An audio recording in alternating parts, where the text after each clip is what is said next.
ዳጊ አባቱን መጠጥ በማጠጣት የዛን ቀን የተፈጠረውን ነገር ሁሉ እያወጣጣው ይገኛል።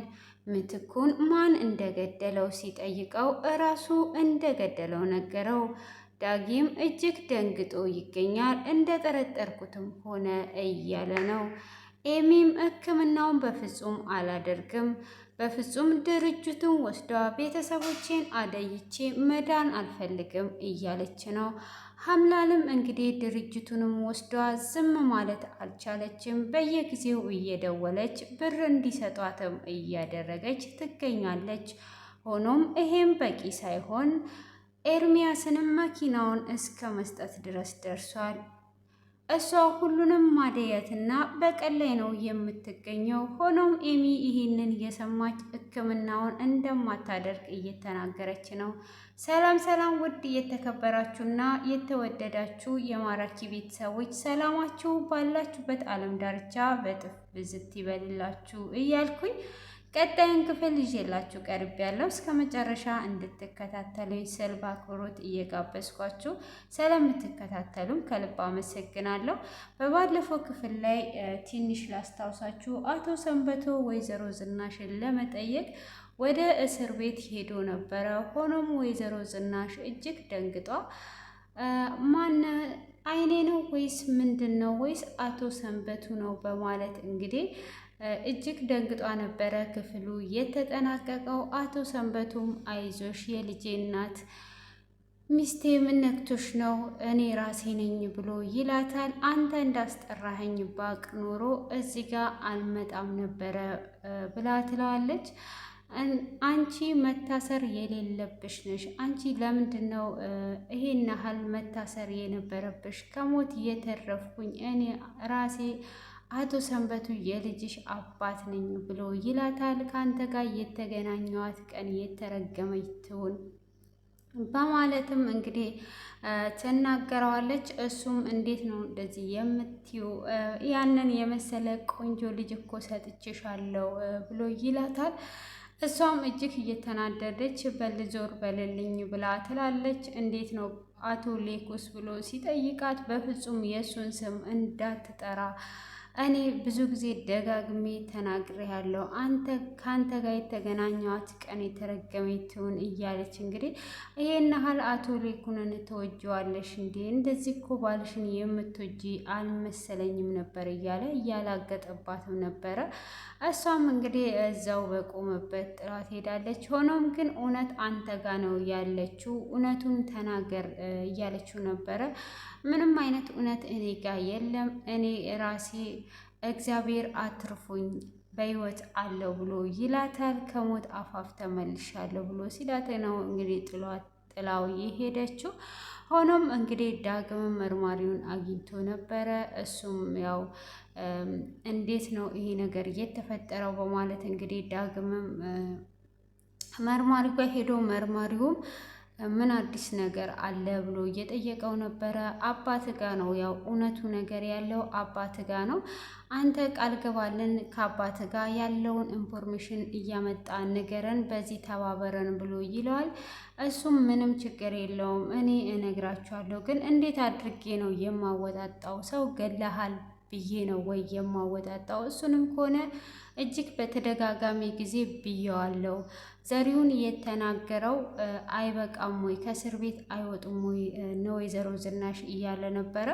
እሱም እዚህ ጋር ምንም ተያያዥ ስለሌለ እንዴት ነው ከእስር ቤት የሚወጡት? ስለዚህ አንተ ያለውን ነገር ከአባት ጋር አጣራና ንገረን። ከዛም በኋላ እንግዲህ ሊፈቱ ይችላሉ እውነቱ ሲደረስበት ብሎ ይለዋል። እንዴት አባቴን እንደዛ እለዋለሁ? እሱንም ብየዋለሁ እንግዲህ የነገረኝም ነገር አልነበረም ብሎ ይላል። እንግዲህ እሱም ምን ነው ከዚህም ለምን ዝም ብላችሁ አታስሩትም ብሎ ይላል። ዘሪሁን የተናገረው ነገር ራሱ እውነት አይሆንም ወይ? ዘሪሁን ከተናገረ በዛ እሰሩ ሲል እንዴት ነው ዝም ብለን ካለምንም መረጃ የምናስረው? የምታውቀው ነገር አለ ወይ ብሎ ይጠይቀዋል። እኔ ምንም የማውቀው ነገር የለም ብሎ ሲል ምነው ከዚህም በፊት አባት ወንጀል ሰርቷል ወይ ብሎ ይጠይቀዋል። እሱም ምንም አይነት ወንጀል አልሰራም አላለም። ዳጊ እዚህ ጋር እየተንቀጠቀጠ እና ፈርቶ ነበረ። አባቴ ከዚህም በፊት ወንጀል ሰርቷል ወይ ብሎ በሚጠይቀው ሰዓት ምን ሆነሃል? ሰውነት እየተንቀጠቀጠ ነው ብሎ ሲጠይቀውም አይ እንደዚሁ ነው፣ ቃል የምገባል ነገር ካለ ሄጄ አወጣጥቸው ያለውን ነገር ሁሉ እነግርሃለሁ በማለት እንግዲህ ቃል ይገባለታል። እሱም ሄጄ ያለውን እንዳለ ነው የምነግር በማለት እንግዲህ ከነገረውም በኋላ እሱም ጥሎት ይሄዳል ማለት ነው። በዚህ አይነት መልኩ ሁሉንም ነገር እነግርሃለሁ በማለት እንግዲህ እየተናገረው ይገኛል ማለት ነው። ዳጊ ሁሉንም ነገር አባቱን እንደሚያወጣጣና እንደሚነግረው ማለት ነው። ኤሚ እንግዲህ እንደተለመደውም ሀምላል እንግዲህ እንደተለመደውም ኤርሚያስንም አግኝተው ነበረ።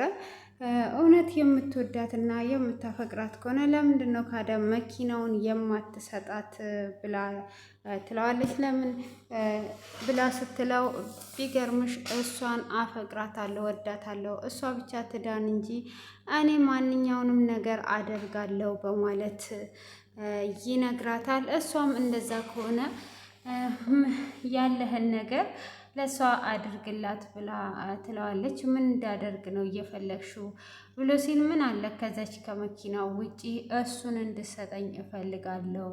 እንደዚሁ ዝም ብዬ በነፃ የምሰጥ ይመስልሃል እንዴ? እያለች እንግዲህ እጅግ እያላገጠችበት ነበረ። ኤርሚያስም እንግዲህ ውስጡ እጅግ በጣም ስላዘነና ስለተጎዳ እኔ ያለኝን ነገር ውሰጂ፣ እሷ ብቻ ደህና ትሁን፣ እኔ ሁሉንም ነገር ሰርቼ አገኛለሁ በማለት ይናገራታል። እሷም እንግዲህ እሺ በማለት ይስማማሉ፣ መኪናውን እንደሚሰጣት ማለት ነው።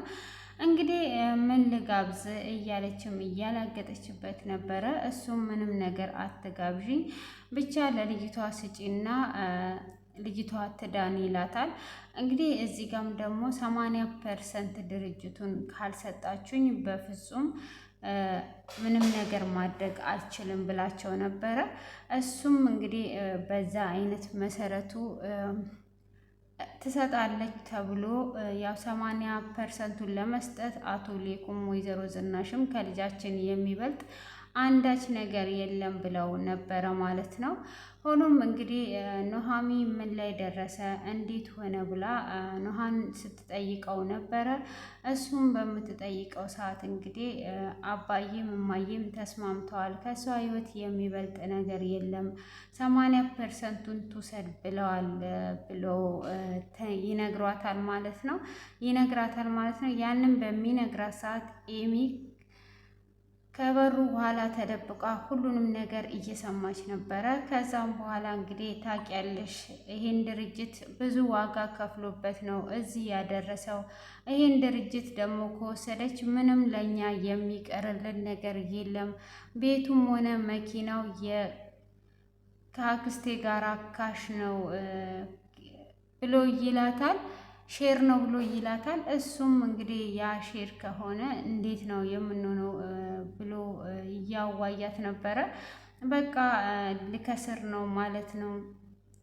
ልንከስር ነው ማለት ነው እንግዲህ በማለትም እያወራ ኤሚ ይህንን ሁሉ ትሰማለች። ኤሚም በፍጹም ቤተሰቦቼን አደይቼ በፍጹም አልድንም፣ የእሷንም ምንም አይነት ነገር አልወስድም በማለት እንግዲህ ኤሚ ትወስናለች ማለት ነው። ኤሚም እንግዲህ በወሰነችበት ሰዓት እነሱ ምንም የሰማች አልመሰለውም። እሱም እንግዲህ ክፍል ገብቶ ትንሿ እንዴት ነሽ ብሎ ሲላት እጅግ እያለቀሰች ነበረ። እሱም ለምንድን ነው የምታለቅሽው ብሎ ሲላት በፍጹም ቤተሰቦቼን አደይቼ እንደዚህ አላደርግም፣ አልወስድም፣ ጽንሱን አስገድዳችሁኝ አስወርዳችኋል፣ ይሄንን ደግሞ በፍጹም አስገድዳችሁኝ ምንም አይነት ነገር ማድረግ አትችሉም ብላ ትለዋለች። እሱም እንግዲህ እሺ በማለት ያው ምንም ነገር በማድረግ እሺ በማለት ይስማማል። ሆኖም ኑሃሚ ደግሞ ኤርሚያስ በጣም እንደተቀየረ ሲነግራት ነበረ ለኑሃሚ። ከእንትና ጋር ያወሩትንም እንዳለ ሰምቶ ነበረ። ከአምላል ጋር ያወሩትን ቪዲዮ ያንቺን ይዤብሻለሁ፣ የኤሚን ብቻ ነው እያጠፋሁት፣ ስለዚህ የማትሰጫት ከሆነ እኔ ቪዲዮን እበትነዋለሁ ብሏት ነበረ። በዛ መልኩ ይህንን ሁሉ ሲያወሩ የነበረውን በባለፈው ክፍል ላይ ሰምቶ ነበር እና የኤርሚያስን መቀየር እየነገራት ነበረ። እኔ አላመንኩም ነበረ ይሄን ለካ ተቀይሯል ወይ በማለትም ሲል በቃ ፍቅሩን ተወውና ቢያንስ መጥቶ ከጎኗ ሆኖ ያጽናናት፣ ከጎኗ ሆኖ እንዲያጽናናት ፍቀድላት ብላ ትለዋለች። እሱም በቃ እኔም አስቤ እነግረዋለሁ በማለት አው ከጎኗ ሆኖ ያጽናናት በማለት እንግዲህ ትጠይቀዋለች። እሱም እሺ በማለት እንግዲህ ይስማማሉ ማለት ነው። በዛ አይነት መልኩ ከተስማሙ በኋላ እንግዲህ ኤርሚያስም መጥቶ ተደብቆ ሁል ጊዜ እሷ በረንዳ ላይ ስትወጣ የሚያይበት ቦታ ነበረው ማለት ነው። በዛ ቦታ ላይ ቁጭ ብሎ ኤሚን እያለቀሰ እያያት እያለ ኑሃም ከኋላው ድንገት ይመጣል። እሱም ድንገት በመጣበት ሰዓት አላየውም ነበረ። ባላየውም ሰዓት እንግዲህ ዞር ብሎ ሲያየው ምን ሆነሃል ብሎ ሲጠይቀው እንግዲህ ያለውን ነገር ማውራት ይጀምራሉ። ኤሚን ለማየት ነው። ለምንድን ነው ዛሬ ኤሚ በረንዳ ላይ ያልወጣችው? ምን ሆና ነው ብሎ ይጠይቀዋል። እሱም ያለውን ነገር እየነገረው እጅግ በጣም የሚያሳዝን ነገርም ነበረ። ተያይዘውም እያለቀሱ ነበረ። ሆኖም እንግዲህ ኑሃም ወደ ቤት መጥተ አንተ ሁል ጊዜ በመስኮት እዚህ ጋር ቁጭ ብለህ የምታያትን በአካሉ ውስጥ ሄደ እንድታበረታታት ላለው ብሎ ይነግረዋል ማለት ነው። ኤርሚያስም እጅግ ደስ ብሎት እንግዲህ ወደ ውስጥ እንዲገባ ስለተፈቀደለት እሱም በጣም ደስ ብሎታል። ግን ሲያለቅሱ እጅግ ነበረ የሚያሳዝኑት ማለት ነው። ኤርሚያስ እንግዲህ ይሄን ያህል ተቀይሯል ማለት ነው። እጅግ በጣም ነው እንግዲህ የሚያሳዝነው። ይሄን ያህል በመቀየሩ በጣም ደስ ይላል። ሆኖም እንግዲህ ወደ ቤት ይዞ ሲገባ ኤሚን ትልቅ እንግዳ ይዤልሽ መጥቻለሁ በማለት እንግዲህ ይዞላት ይመጣል ማለት ነው። ያንንም ነገር እንግዲህ ይዞ ከመጣ በኋላ እሷም ስታይ እንዲህ ኤርሚያስን ይዘህ የመጣው እኔ በዚህ ምስማማ መስሎ ነው እንዴ? በፍጹም በዚህ አልስማማም። እሱን ይዛ ከመጣች እሺ ትላለች ብለክ ነው እንዴ? በፍጹም ብላ ትላለች። ምንድን ነው እየተፈጠረው ማለት እንግዲህ ቁጭ ብለው ያወራሉ። እና ኤሚ 80% ድርጅቱን እንደፈለገች ያለውን ነገር እንዴ የኔንም መኪና እኮ ወስዳለች፣ ያለኝን ነገር ሁሉ ወስዳለች። ስለዚህ በፍጹም 80% ድርጅቱ መሰጠት የለበትም እያለ ነው ኤርሚያስ ማለት ነው። ሌላ ነገር እንፈልጋለን እንጂ በፍጹም ይሄ ነገር አይሆንም። እንዴት ነው ይሄ ነገር የሚሆነው እያለ ነው። ሆኖም እንግዲህ ኤሚም እዚህ ጋር ደስ ብሏታል። ኤርሚያስ አይሆንም ስላለ ማለት ነው። እሷም እንግዲህ ካልሆነ እንደማትሰጥ እየነገረው ነበረ ኑሃም ማለት ነው። ሆኖም ሌላ ነገር እንፈልጋለን እያሉ ይገኛሉ ማለት ነው። እንግዲህ እናናዬም ከገጠር መጥቷለች። ከገጠር መጥቷ እንግዲህ የኤርሚያስን ልጅ ሚጥሚጣ በመሆኗም ወዷታለች። እንግዲህ ምላስ ረዝም ቅመም ብለዋታል ማለት ነው። ሆኖም እሷም እያጫወተቻት እኔ እናት አያት እፈልጋለሁ ብላ ስትላት እናናዬም እኔ አያት እሆንሻለሁ፣ እናት ደግሞ ኑሃሚ ትሆንሻለች እያለች እንግዲህ ስለ እናትና አባቷ የታወቀ ነገር የለም ወይ ብላ አሮጊቴን ትጠይቃታለች። ስለ አባትየው እንኳን ኑሃሚ ታውቃለች፣ ስለ እናትየው ምንም የማውቀው ነገር የለም እያለች እንግዲህ እየነገረቻትም ነበረ ማለት ነው። ሆኖም እንግዲህ ኑሃሚም ወይዘሮ ዝናሽን ለመጠየቅ ወደ እስር ቤት ሄዳ ነበረ። እሷም እንግዲህ ወደ እስር ቤት ከሄደች በኋላ ወይዘሮ ዝናሽን ሰራተኛ ለኤሚ መግባት እንዳለበት ትነግራታለች። ፈቃደኛ ከሆንሽ ኤሚ እንድትንከባከባ ስትላት እንዴ ምን ነካሽ? እንዴት ነው ፈቃደኛ የማልሆነው? አንቺ እኮ ከኔ በላይ ታውቂያለሽ። በዛ ላይ ደግሞ ያንቺን ውለታ ከብዬ አልጨርሰውም ብላ እንግዲህ የበደለቻት በደል ሁሉ ትዝ እያላት ይቅርታ እየጠየቀቻት ነበረ። እኔ ከዚህም በኋላ የናፈቀኝ አንቺና ልጄ ተጋብታችሁ ማየት ብቻ ነው። ብላ ትላታለች። ያው ነገሮች ተደራረቡ እንጂ የሚቀር ነገር አይደለም፣ ሁሉም ነገር ይስተካከላል በማለት እንግዲህ እሷም በዛ አይነት መልስ ትመልስላታለች። ሆኖም እንግዲህ ሰራተኛዋ እንድትገባ ወይዘሮ ዝናሽ ፈቃደኛ ናት። ሆኖም እናንተ መምጣታችሁ አይቀርም ትመጣላችሁ፣ ግን እስከዛ ድረስ እንግዲህ ኤሚን እንድትንከባከባ ስለፈለግኩኝ ነው እኔ በሌለውበት ሰዓት እኔም ከጎኗ ነኝ ያለሁት ብላለች ማለት ነው። ሆኖም እንግዲህ በዛ አይነት መልኩም ብትመልስላት ማለት ነው። ወይዘሮ ዝናሽ እንግዲህ የኑሃሚ እናት ወደ ቤት እንድትመጣ ስላላወቀች ነው እሺ ብላ እየተስማማችሁ እንግዲህ ቤት ሲመጡ ያው ሰፕራይዝ ይሆናሉ ብለን ተስፋ እናደርጋለን ማለት ነው። እንግዲህ በዚህ አይነት መልኩ ተስማምተዋል ማለት ነው። እሷም ወደ እነሱ ቤት ስራ በሚቀጥለው የምትጀምር ይመስለኛል። እና ሆኖም እንግዲህ ሀምላንም ለኑሃሚ ትደውልለትና ብር እንድታስገባልኝ እፈልጋለሁ ብላ ትለዋለች። የምን ብር ነው በማለት ሲጠይቃት አሁን 100,000 ብር እንድታስገባልኝ እፈልጋለሁ። አሁን ያለሁት ከፍታ ላይ ነው፣ ዝቅታ ላይ አይደለሁም። ስለዚህ 100,000 ብር አስገባልኝ በማለት ትለዋለች። እሱም ባለፈው ለታ 200,000 አስገባውልሽ አይደል ወይ ብሎ ሲላት እሱም ያስገባህልኝ እኮ ለመኪና እና ለቤት ነው። ስለዚህ አሁን ላይ እኔ ምንም አይነት ብር አይበቃኝም፣ እንደምታውቀው ከፍታ ላይ ነው ያለሁት በማለት እያላገጠችበት ነበረ።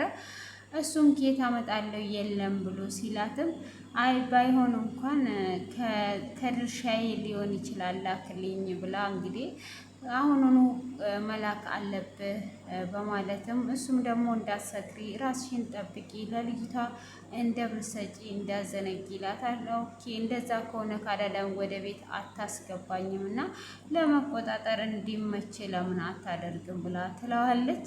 እሱም እንደዚህ እንድትል ስላልነበረ እንግዲህ ምን እያልሽ ነው ያለሽው በማለት እንግዲህ ይጠይቃታል። በፍጹም እሱማ የማይሆን ነገር ነው በማለትም ይመልስላታል።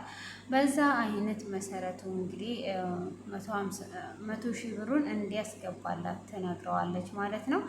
ሆኖም እንግዲህ ዳጊ ለመርማሪው ቃል እንደገባው እንግዲህ አቶ ሰንበቶን እንዴት አድርጌ ነው የማወጣጣው ብሎ ብዙ ነገር እያሰበ ነበረ። አባቴ ልጄ ነኝ ስለምትወደኝ ሁሉንም ነገር ንገረኝ ብለው ደግሞ ይጠረጥረኛል፣ እንዴት አድርጌ ነው የማደርገው ዳግም አስብ በማለት እንግዲህ በስተመጨረሻ ያስብና ለምን መጠጥ አጠጥቼው በስካር ውስጥ ለምን አላስወተውተውም በማለት እንግዲህ ያስባል ማለት ነው። እንግዲህ እሱም እየደወለ እየጠየቀው ምን ሆነ ጠፋ ቆየህብኝ እያለው ዳግም እንዲመጣ ካደረገው በኋላ እንግዲህ አቶ ሰንበተውም ያ ሁሉ ቁጣ ሁሉ ጠፍቶ ዛሬ ላይ ደግሞ ደስ ብሎ ስላገኘው ደስ ብሎኛል፣ እቺ ክፍል ግን መቀየር አለባት ብሎ ይለዋል። ዳግምም እንግዲህ አይ ሌላ ክፍል ስለምትሄድ ቆንጆ ክፍል ይቀየርልሃል፣ ምንም አታስብ ብሎ እንግዲህ እንደ ድሮ ፍቅሩን ያሳየዋል።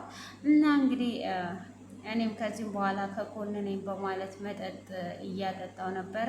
ጠጣ ለደስታችን እያለው አንተ ስለምን አትጠጣም ብሎ ሲለው አንተ መቼ አስለመድከኝ፣ አንተ እኮ እኔን አላስለመድከኝም እያለ እንግዲህ እሱ እንዲጠጣ ያደርገዋል። እሱም እንዲጠጣ ካደረገው በኋላ እንግዲህ አቶ ሰንበቶ የዛን ቀን የተፈጠረውን ሁሉ እንዲናገር ነበረ መጠጡን ያጠጣው። አቶ ሰንበቶም እንግዲህ መናገር ጀምሯል። የዛን ቀን ምትኩን እየገደለው አቶ ሰንበቶ ራሱ ነው ማለት ነው። እንግዲህ እሱን ወቅቶት እሱ ከሞተ በኋላ ነበረ ያመለጠው ማለት ነው አቶ ሰንበቱ። በዚህ አይነት መልኩ እንግዲህ ዳጊ ሊያወጣጣው ችሏል ማለት ነው። እና የዛሬው ይሄንን ይመስላል። እንግዲህ አቶ ሰንበቱ ምትኩን እንደገደለው ታውቋል። እንግዲህ እነ ወይዘሮ ዝናሽ ይወጣሉ ማለት ነው። ይሄንን እንግዲህ ሄዶ ለመርማሪው ይናገራል ማለት ነው። ለመርማሪው ቃል እንደገባው ዳጊ ያንን በሚናገርበት ሰዓት እንግዲህ ምርመራው ይጀመራል አቶ ሰንበቱ ላይ ማለት ነው። አቶ ሰንበቱ እንግዲህ ወቅቱ ገሎት መሳሪያውንም ይዞ ይሄዳል። ያ መሳሪያው እንግዲህ ሲመረመር ዞሮ ዞሮ እነ ወይዘሮ ዝናሽ እንደገደሉ ያስታውቃል ማለት ነው። እሱም እንግዲህ የዛን ጊዜ እስር ቤት ሄደ ጊዜ ሽጉጡን እኮ የተኮሰው ባልሽ ነው፣ አንቺ መታሰር የለብሽም ብሏት ነበረ ማለት ነው። እንግዲህ ዛሬ ላይ አቶ ሰንበቱ በስካር ውስጥ እንግዲህ እየተናዘዘ ነው እና ሰዎች አልናገረውም ሲሏችሁ አስክራችሁ ጠይቋቸው፣ ሁሉንም ነገር ይናዘዙላችኋል ማለት ነው። እንግዲህ የሚሰክርና የሚጠጣ ሰው ይቅናችሁ እያልኩኝ እንግዲህ ለዛሬ ያዘጋጀውላችሁ ይሄንን ይመስላል። አቶ ሰንበቱ እንግዲህ ከእንቅልፉ ሲባንን ከስካሩ ሲባንን ምን ይሰማው ይሆን? የሁሉ ነገር ተናዞና እንግዲህ ስካር መጥፎ ነው ማለት ነው። እኔ እኮ ጥሩ ይመስለኝ ነበረ። እና ይሄንን ይመስላል። መልካም ቆይታ ይሆንላችሁ። እስከዚህን ሰዓት ስለተከታተላችሁኝ ከልብ አመሰግናለሁ። ቀናችሁ ያማረ የተዋበ ደስ የሚል ቀን እየተደሰታችሁ የምትሉበት ቀን ይሁንላችሁ።